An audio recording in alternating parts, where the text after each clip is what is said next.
आपने पढ़ा रिवीजन, जो भी आपने पढ़ा रिवीजन, ये तो आपको करना है। उसके बाद जब इस तरीके हर सब्जेक्ट की बात कर रहा हूँ मैं, चाहे मैथ हो, रीजनिंग हो, हिंदी हो, जीके, कुछ भी हो, जीके पे अभी आप थोड़ा कम ध्यान दे सकते हैं। और सबसे ज्यादा ये आपने बैच कोई कंप्लीट कर लीजिए। आप बैच कंप्लीट करने के बाद में अगर आपका सिलेबस 60 से 70% हो चुका है, सिलेबस की बात कर रहा हूँ, उसके बाद आप पीवाईक्यू या जो भी मॉक टेस्ट आते हैं। जय हिंद दोस्तों, मैं Manoj Kumar, selected in UP police, और मेरे संग परियार भाई, जो आप अक्सर इस चैनल को देखते होंगे। तो हम स्पेशली यूपी पुलिस के लिए आज वीडियो लाए हैं, जो कि नई भर्ती आ रही है। किस तरीके से हम लोगों ने सिलेक्शन लिया, किस तरीके से आप लोगों को सिलेक्शन लेना है, किस तरीके से पढ़ना है, एक एक मैं स्ट्रेटेजी बताने वाला हूं। पहले भी बता चुका हूं, लेकिन काफी बच्चे होते हैं, नए होते हैं, आप जानते ही हो, तो उन्हें अलग से बताना पड़ता है।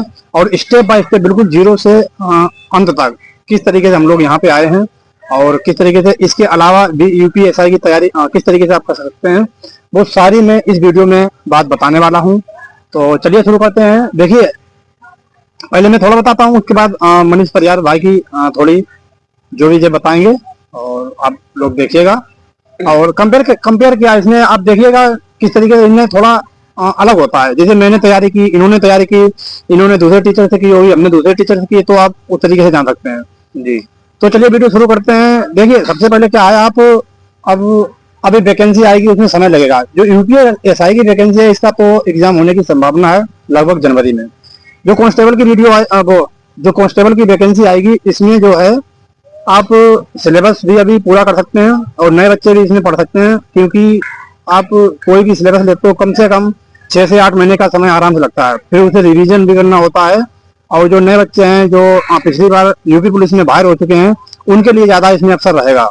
और यूपीएसआई जो है, इसके इक्वली बिल्कुल सिलेबस है। अगर मूड भी दिया हटा दें बस, तो बिल्कुल इक्वली इसका सिलेबस है। यूपीएसआई में इतना हो जाता है कि थोड़े मैथ है, रीजनिंग है, में अच्छे क्वेश्चन आ जाते हैं। पुलिस में ऐसा नहीं है, यूपी पुलिस में। लेकिन ये कह नहीं सकते आप, क्योंकि इस बार जो जीके आई थी यूपीएसआई की 2021 की जीके थी, वो इजी थी। और इसमें जो यूपी पुलिस में आई है, ये इजी नहीं, ये कठिन जीके थी। आप देखना कोई भी एग्जाम उठा के, उधर शायद 30 दिसंबर के अंदर, तो बहुत 24 अगस्त 23 तारीख दोनों शिफ्ट हैं, 24 तारीख की और 25 तारीख की। और लास्ट में खाली 30 तारीख की अगर हम छोड़ दें सिर्फ, तो उसमें थोड़ी सरल जीके थी। मैंने खुद देखा था, उसमें लगभग मेरे 30 के एवं क्वेश्चन हो रहे थे। लेकिन जो बाकी शिफ्टें हैं, आप देखिएगा, तो उसमें बहुत ही अच्छी लेवल की जीके थी। तो इसमें सबसे पहले यही है। देखिए, मैं 2 मिनट के अंदर बता रहा हूँ, बिल्कुल बेसिक से, फिर इनसे बात करता हूँ। सबसे पहले आप क्या करेंगे, किसी ना किसी का सिलेबस ले लेंगे, बैच ले लेंगे, ठीक है। उस बैच से आप अच्छी तरीके से तैयारी करेंगे। उसके साथ साथ इक्वली आपको क्या करना है, जो भी आपने पढ़ा रिवीजन, ये तो आपको करना है। उसके बाद जब इस तरीके हर सब्जेक्ट की बात कर रहा हूँ मैं, चाहे मैथ हो, रीजनिंग हो, हिंदी हो, जीके, कुछ भी हो, जीके पे अभी आप थोड़ा कम ध्यान दे सकते हैं। बाद बाकी मैथ, रीजनिंग और हिंदी, इन पे आपको बहुत ही ज्यादा मतलब वो देना पड़ेगा यूपी पुलिस के लिए। तो यही है। और उसके बाद क्या करेंगे आप, जब सिलेबस आपका पूरा होने लगे, लगभग 70% सिलेबस पूरा होने के बाद आप मॉक टेस्ट लगाना चालू कीजिए यूपी पुलिस का, ठीक है। जब आपको 70% सिलेबस हो जाए, क्यों, इसका रीजन ये है कि आप 100% के चक्कर में रहेंगे, तब तक आप पीछे वाला सब भूलते जाएंगे। हमारे हिसाब से तो 60% जब हो जाए सिलेबस, नंबर कम बने, कोई दिक्कत नहीं, आप आराम से इसकी प्रैक्टिस करते रहिए। सिलेबस इक्वली आपका इक्वल चलेगा, सिलेबस भी आप करेंगे, और उसके बाद आपको प्रैक्टिस भी आपको करनी होगी। उसके बाद मॉक भी इंडिविजुअल भी लगाइएगा, हिंदी हो गया, मैथ हो गया, रीजनिंग हो गया, और इसके कंबाइंड भी लगाइएगा। इससे क्या होगा आपको कि आपकी समय सीमा जो है, और किस तरीके से प्रीवियस ईयर क्वेश्चंस आए हुए हैं, वो आप देख के सब लोग इसमें चल पाएंगे। और किस तरीके से आपको आगे की रणनीति वो भी थोड़ी समझ में आ जाएगी। तो यही है, 70% सिलेबस होने के बाद या 60% आप फुल मॉक लगाइएगा, और धीरे धीरे इस तरीके से तैयारी करते रहिएगा। जब आपको 100% सिलेबस होगा, तो पीछे वाली चीजें आप भूलोगे नहीं यार। अगर आप सोचो कि मेरा 100% ही 100% किसी का सिलेबस नहीं होता है, कभी भी पूरा नहीं, अभी भी मेरा भी नहीं हुआ है, इतनी सालें होंगे, सिलेक्शन भी हो गया सब कुछ, लेकिन 100% सिलेबस किसी का पूरा नहीं होता है। तो इस तरीके से आप तैयारी कीजिए। और बाद बाकी किसका बैच लेना है, क्या करना है, तो चलिए थोड़ी मनीष भाई से बात जान लेते हैं। मैंने तो देखिए RWA का बैच लिया था, जो है सो बता रहे हैं। और इन्होंने किसका बैच लिया था, क्या किस तरीके से तैयारी की थी, किस तरीके से आपको करनी चाहिए, सुनते हैं। जय हिंद दोस्तों, और हमारे छोटे बड़े भाइयों, काफी टाइम बाद ये वीडियो आया है। आई थिंक दिवाली के पहले से ही एक लास्ट वीडियो था हमारा, तब से तो वीडियो आया नहीं है कोई भी। और थोड़ा बिजी भी थे और ट्रेनिंग भी थोड़ा शेड्यूल चेंज हुआ है, इस वजह से वीडियो बनाने में भी टाइम नहीं मिल पाया। तो बहुत से लोगों की क्वेरी थी और मैसेज, पर्सनल मैसेज भी थे कि भैया कुछ आने वाली जो वैकेंसी है यूपी पुलिस की, क्योंकि कल होमगार्ड की वैकेंसी आ गई है, तो उससे रिलेटेड आगे वाली जो वैकेंसी है अब आने वाली है, यूपी पुलिस की भी आएगी, वही 26,000 के समथिंग वैकेंसी टोटल आने वाली है। होमगार्ड के भी ऊपर वीडियो बनाएंगे और उसका भी वीडियो बनाएंगे, नेक्स्ट वीडियो जो होगा आपका होमगार्ड के ऊपर भी होगा। और इसलिए ये मत सोचिए कि आपकी होमगार्ड है, जॉब है, भाई जॉब बहुत मायने रखती है। अगर आपके पास मेंटली प्रेशर कम हो जाएगा ना, आप कुछ भी कर सकते हैं। और ये नहीं कि कोई भी जॉब हो, होमगार्ड भी ठीक है, ऐसा नहीं है कि आप सोचो कि कुछ नहीं है, कुछ ना कुछ से तो बढ़ी ही है। तो दोस्तों ये है कि आप पढ़ तो रहे ही होंगे और मेरा जो फोकस है यूपी पुलिस जो आने वाली वैकेंसी है उसके ऊपर जो वीडियो बन रहा है, और जैसा कि आपको मनोज भाई ने बताया है, अपना एक्सपीरियंस भी बताया है कि कैसे क्या करना है, और वही सबका सेम शेड्यूल ही होता है और सेम जो भी थॉट्स होते हैं सबके सेम ही होते हैं। तो जैसा कि बताया आपको, लेकिन मेरा एक सुझाव और थोड़ा अलग है और सजेशन कि सबसे पहले जैसे आपको सिलेबस पता नहीं है, बैच तो आप तब लीजिए जब आप उस टीचर के बारे में थोड़ा बहुत जानते हो।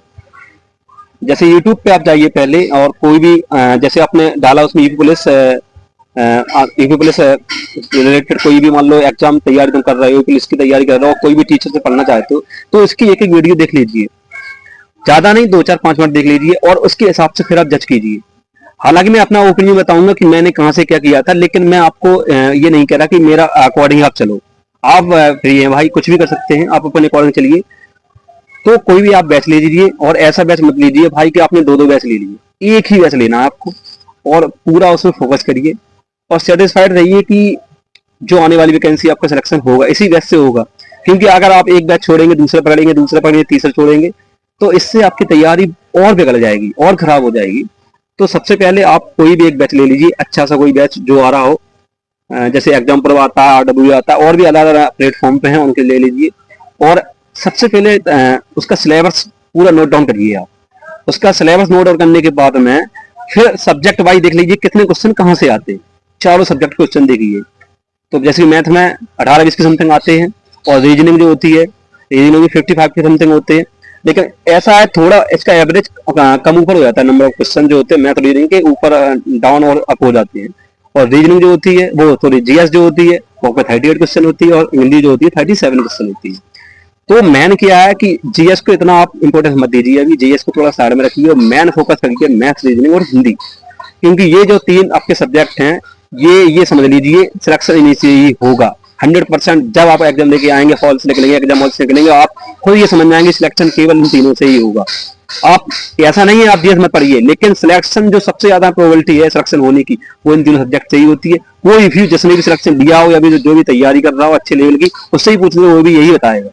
तो सबसे पहले आप 3 सब्जेक्ट को कंप्लीट करिए, इनको मैथ, रीजनिंग और हिंदी। GS पढ़ते रहिए लेकिन इतना थोड़ा इंपॉर्टेंस मत दीजिए, क्योंकि GS शुरू में स्टार्टिंग समझ में नहीं आती है। और सबसे ज्यादा ये आपने बैच कोई कंप्लीट कर लीजिए। आप बैच कंप्लीट करने के बाद में अगर आपका सिलेबस 60 to 70% हो चुका है, सिलेबस की बात कर रहा हूँ, उसके बाद आप PYQ या जो भी मॉक टेस्ट आते हैं उनको देना स्टार्ट कर दीजिए।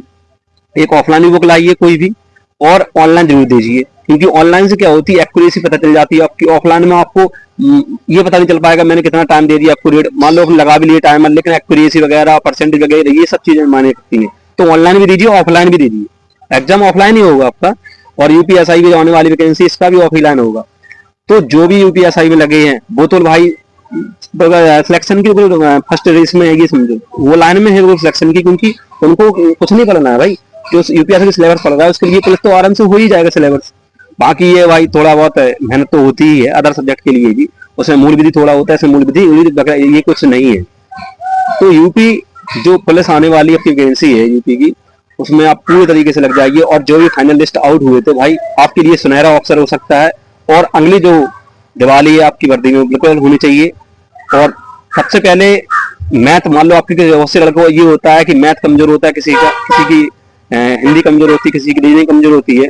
तो सबसे पहले मॉक आप दीजिए, तब मॉक में आपको पता चल जाएगा कि कौन से सब्जेक्ट से किसने क्वेश्चन हमारे बन रहे हैं। उनको नोट करिए और कंटिन्यू आप पढ़ते रहिए। प्रैक्टिस बहुत मोस्ट है, प्रैक्टिस जिस सब्जेक्ट की प्रैक्टिस करोगे उसी में ही नंबर सबसे ज्यादा इंक्रीज होंगे आपकी। ये मत समझना कि मान लो प्रैक्टिस नहीं की, आपने सिलेबस पूरी कंप्लीट कर लिया, सिलेबस आपका पूरी लाइफ टाइम कंप्लीट नहीं हो पाएगा, क्योंकि सिलेबस बहुत वास्ट सिलेबस होता है। कोई भी तैयारी हो, कोई भी एग्जाम की तैयारी करना, कभी सिलेबस कंप्लीट नहीं हो पाता आपका। और जैसा कि मैंने आपको बताया था कि मैंने काफी एग्जाम क्रैक भी किए हैं, एसएससी ना केवल यूपी स्टेट एग्जाम, बाकी और भी अदर एग्जाम मैंने काफी क्रैक किए हैं, जैसा कि आपको लास्ट जो वीडियो उनमें भी दिखाया गया था। हालांकि अगली जो वैकेंसी आते रहेंगे उनका मैं वीडियो बनाता रहूंगा, उनके ऊपर बनाता रहूंगा, लेकिन आने वाली जो यूपी की वैकेंसी उसके ऊपर ये उसको लेकर ये वीडियो बनाया था। बाकी मनोज भाई ने आपको पहले ही बता दिया था कि कैसे करना है। और हाँ, जो मैं अपना ओपिनियन बता रहा हूँ, मैंने जैसे आरडब्ल्यू का बैच लिया था तो वहां से मैंने तैयारी स्टार्ट की थी और वहीं से मैंने पूरा नोट्स बनाया था पहले, और नोट्स बनाने के बाद में जब मेरा सिलेबस हो गया कंप्लीट, उसके बाद में मैंने प्रैक्टिस स्टार्ट कर दिया था। और जैसे प्रैक्टिस करेंगे आप, आपकी तैयारी बहुत अच्छी हो जाएगी और कंटिन्यू आप पढ़ते रहिए। मेरी आपसे यही शुभकामना है कि जो अगली वाली वैकेंसी है, आने वाली जो आपका वैकेंसी है उसका सिलेक्शन हो। Thank you.